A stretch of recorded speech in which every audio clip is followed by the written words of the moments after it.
You're watching CarTell TV, I'm Jenny. Subscribe to the channel. When it came out in 2010, the first generation of the Juke really redefined subcompact styling. Honestly, it just looked a little bit weird. Headlights and fog lights swapped places, bug-like details were the main features, and they really split opinions. After a few years, this became the norm in this segment. And then we realized that the Juke was a success. Okay, not really the norm. It still looks pretty weird even today. But when we look at some of the rivals, it's obvious that it's been a popular general design direction. Today I have the new one, which is, according to Nissan, modernized, improved, and ready to take on the world again. At first sight, there is less novelty factor that was present with the first generation, but that's definitely okay. The look of this new one meets my expectations. I actually think it's really funky.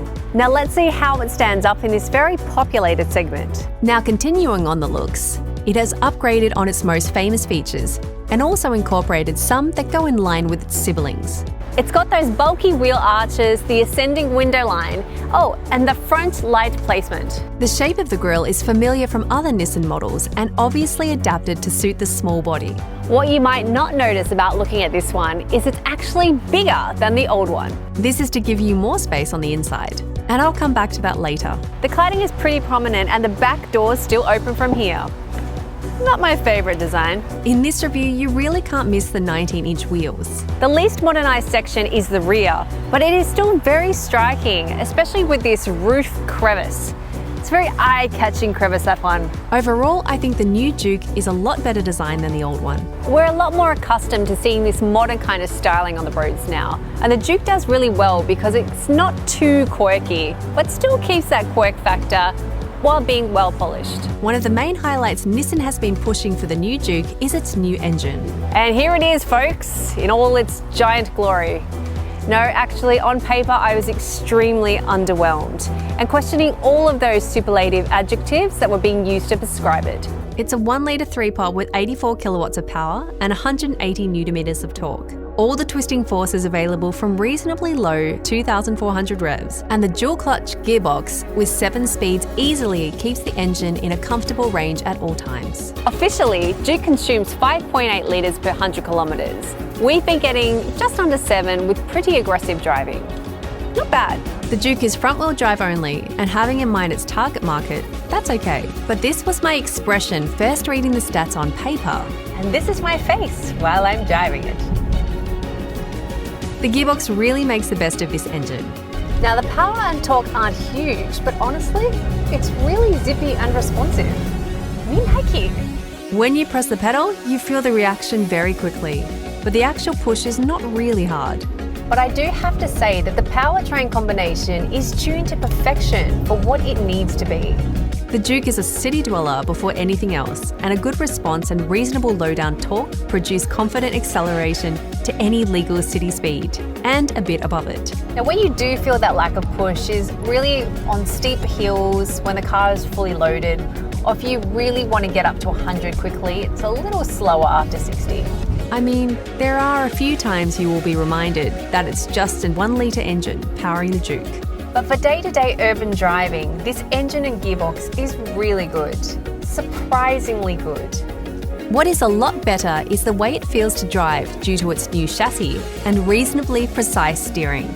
Despite being small and relatively light, this new Juke feels a lot more planted and inspires a lot more confidence. Get into a bend and body roll is minimal and well controlled.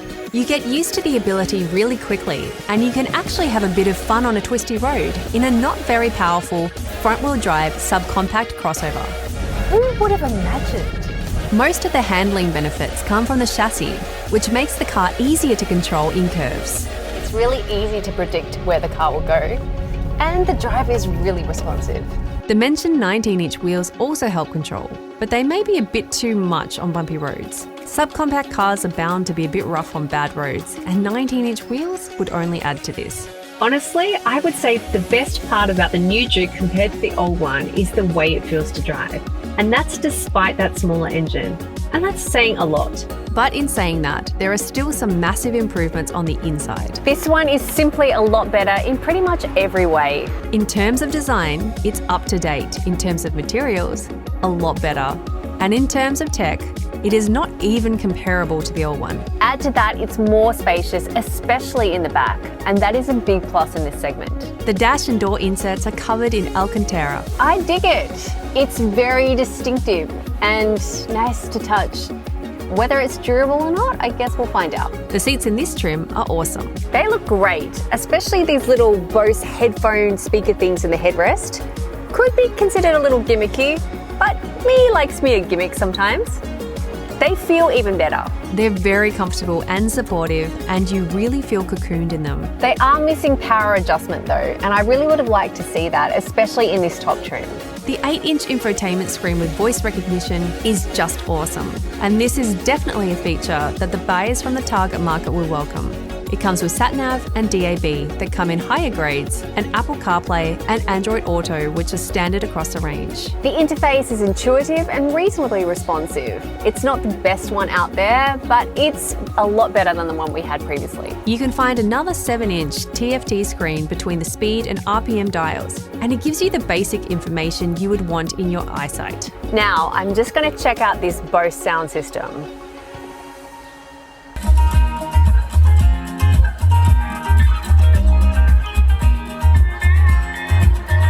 Sound quality is actually really good, bassy with heaps of adjustable features. The sound overall is pretty impressive, and these headrest speakers really give you like a personalized, almost VR kind of experience. In terms of storage, the new Juke is pretty good. Cup holders in the central console are substantial. There's a glove box, of course, door pockets, a tray in front of the gear lever, and a bin under the armrest. In the back, there's a lot more space than before, but it does feel a little bit dark and confined, and I guess having that dark roof and the sloping roofline doesn't help.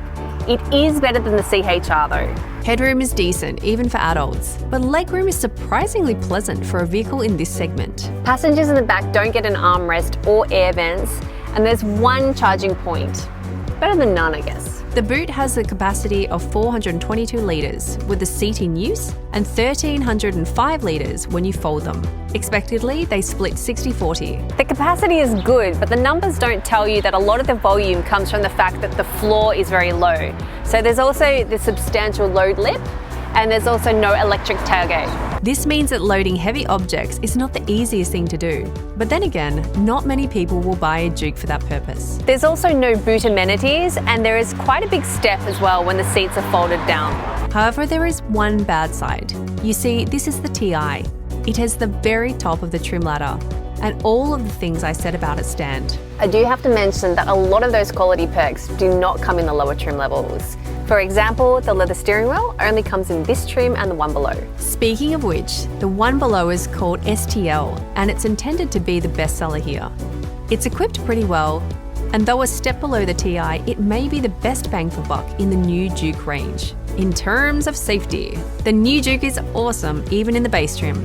Just some of the features include rear view camera and rear parking sensors, emergency stop signal, forward collision warning, rear cross traffic alert, intelligent emergency braking, pedestrian and cyclist, lane departure warning and intelligent lane intervention, intelligent driver alert, blind spot warning, traffic sign recognition, active speed limiter, hill start assist, automatic LED headlights with high beam assist, intelligent trace control and intelligent ride control. All of these are on the entry-level ST trim. The ST Plus adds LED fog lights and front parking sensors, while the mentioned best bang for the buck, STL, adds moving object detection, intelligent cruise control, 3 drive modes, electric parking brake with auto hold, and intelligent around view monitor.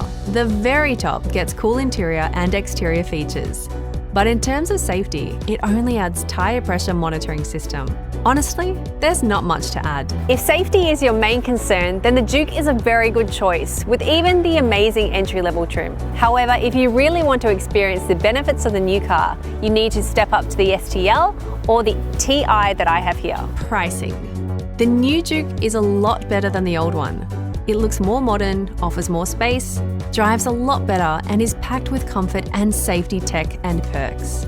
If you liked the old one, then you would love this one. And if you didn't like the old one, well, this one might just surprise you. Thanks again for watching CarTell TV. Like and subscribe to the channel. And what do you think of the Juke? Leave your comments below. And as always, we'll see you next time. Bye.